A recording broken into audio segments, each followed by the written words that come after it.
Hello everyone, good morning and welcome to my summit presentation. My name is Dakota. I'm a senior public relations major here at Biola University.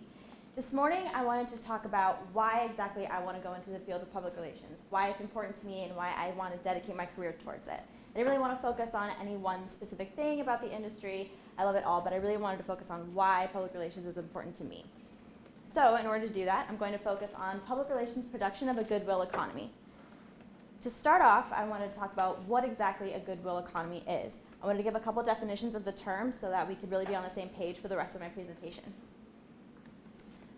So a couple definitions. Webster defines goodwill as a kindly feeling of household or private affairs, and especially expenses. And for economy, it is a system of interaction and exchanges.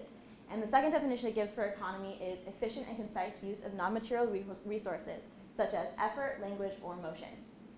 For the definition of goodwill economy, I believe the second definition of economy is going to most logically make sense for the purpose of goodwill. I think that in order to really produce goodwill, the most way you're going to do that is through effort, language, or motion. But what exactly is a goodwill economy? How do you produce one? Simply put, it is helping people. It is leaving people in a better situation than when you found them originally. For a goodwill economy, it's really creating an environment that promotes positivity. Personally, for myself, in order to properly promote a goodwill economy, it would be leaving people better than when I found them. Being able to walk away from somebody better than when I originally entered the situation and I was able to help them with whatever they were searching for or their purpose that they were trying to fulfill. It is helping people with their passion and helping people find what makes them excited for each and every day, something that makes them tick. So what exactly does public relations have to do with the goodwill economy? Public relations has a hand in just about everything. It is everything from event planning to social media to writing press releases to writing speeches and brand reputation. It is maintaining and building reputations. But for a goodwill economy, public relations has several different links in this production. Public relations is about raising awareness. It is about changing behaviors for a goodwill economy in order to properly produce one. It is being a voice for the voiceless and bringing attention to something that you would otherwise know nothing about. Smaller businesses might not have a way of getting their name out there, but through public relations tactics, it is possible for them to get their profits built and more well known. It is also bringing out the best from different companies and brands, the intent of leaving a situation better than it originally was.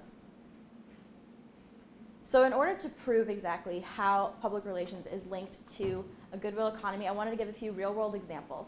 Personally, I really like reading case studies, and I really like learning from them, seeing what worked for different campaigns, different brands, what tactics they used to be successful, what didn't work. I really like to learn from them, and I plan on applying a lot of what I learned from case studies to my professional career as well.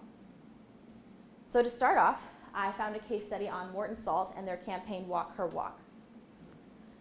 Morton Salt wanted to evolve their brand and make it more relevant to today's generation. I'm not sure about you guys, but when I'm in the grocery store looking for salt, I'm not exactly looking for the brand that I'm buying. I'm not exactly looking towards the brand. But Morton Salt wanted to change that. They wanted to make it more relevant to today's generation.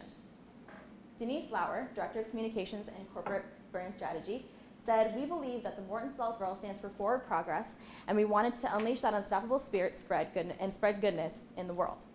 And this was kind of the launch pad, the inspiration for the rest of their campaign. The campaign tagline in it is, "It only takes a moment to make an impact."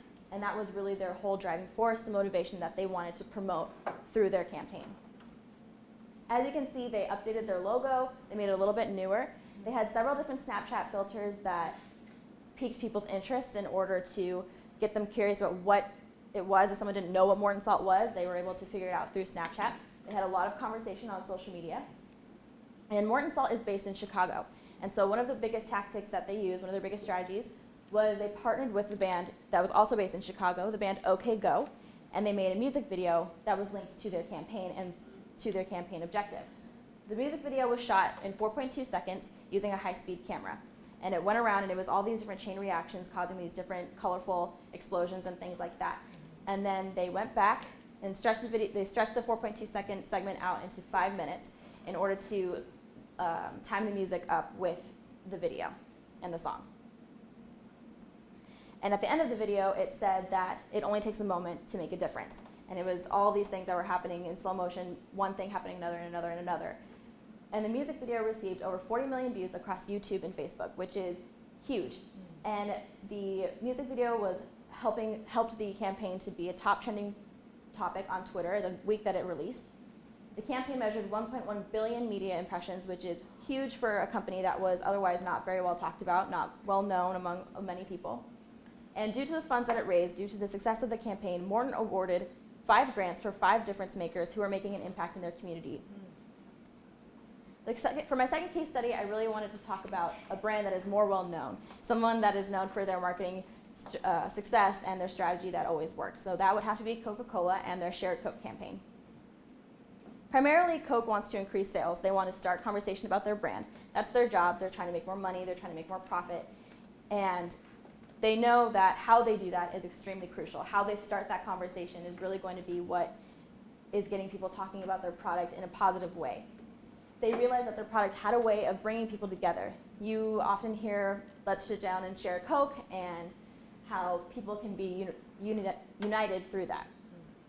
And really it started from the 1971 ad, I'd like to buy the world a Coke, which shows a hillside of many different people from different backgrounds, races, different ethnicities, singing about how they want to buy the world a Coke and be able to sit down and bond with somebody over that. It then stretches to the original Share a Coke campaign. And it got a lot more personal because there were different names on the bottles, there were different titles of people, mom, dad, boyfriend, girlfriend, that sort of thing. And so they wanted to be able to bring people together through that. And it also was led to the newer commercial, which was released in front of the Super Bowl in 2014. It's Beautiful, which showed many different people from America, from different backgrounds, different races, different ethnicities, singing the song America the Beautiful. And Coca-Cola knew that their product could bring people together through that. Due to the success of this campaign, drink sales increased by 2%. 500,000 photos were shared using the hashtag #ShareACoke. And I don't know about you guys, but I know I shared a Coke on my Instagram as well. There were also 25 million extra Facebook followers due to the success of the campaign. Wow. For my last case study, I wanted to talk about a more humanitarian-based case study, something that was more driven towards raising awareness and not more towards raising profits. And that would have to be the ALS Ice Bucket Challenge. The Ice Bucket Challenge was not originally connected to ALS. It was kind of just something that people were doing for fun, just to kind of have fun with their friends during the warm summer days. And then as soon as someone linked the two together, as soon as the two were associated with each other, it went from a small fundraising campaign to a viral internet sensation. The Ice Bucket Challenge was everywhere. And this was made possible through public relations tactics, through different uses of social media, through different ways that people were using the different social media outlets, and they were using the hashtag Ice Bucket Challenge, and nominating their friends and using that verbal communication in order to spread the news about ALS. And from the success of this campaign, it raised $115 million that were donated to ALS charities. So from the impact of one person connecting the two, it spread like wildfire, and people were able to raise funds due to that. So an overview of the case studies. These all connected to a Goodwill economy because they each promoted Goodwill in each of their campaigns. With Morton Salt, it was small actions have a big impact. Small actions have a way of causing one thing after another, and making a bigger difference than you think is possible. For Coca-Cola, it was bringing people together over a Coke by bonding, having people bond together and uniting and being able to sit down and just get to know each other better and make a stronger community. And for the ALS Ice Bucket Challenge, it was challenging others to raise awareness and donate.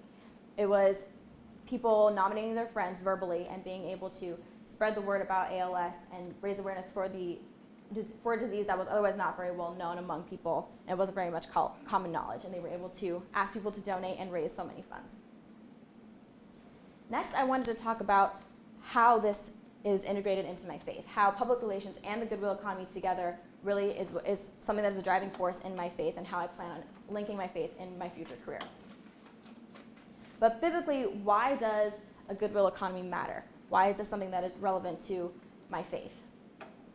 Ever since I was old enough to really understand what Bible verses meant, Philippians 4:8 has kind of been my life verse. It has been what drives my life values. It has been what I've set my core goals on. And Philippians 4:8 says, "Finally, brothers, whatever is true, whatever is honorable, whatever is just, whatever is pure, whatever is lovely, whatever is commendable, If there's anything of excellence, if there is anything worthy of praise, think about these things. And for me, I believe this is us focusing on the good in the world and helping each other realize what that is. If we can apply this to our faith, why not apply it to every aspect of our lives as well? I think that we can use this verse as a foundation for driving good news in our career as well as our social lives. The gospel literally translates to good news, and we are called to share that as Christians. So why not share the good news about everything in life? Next, I want to talk about something that Biola taught me from day one.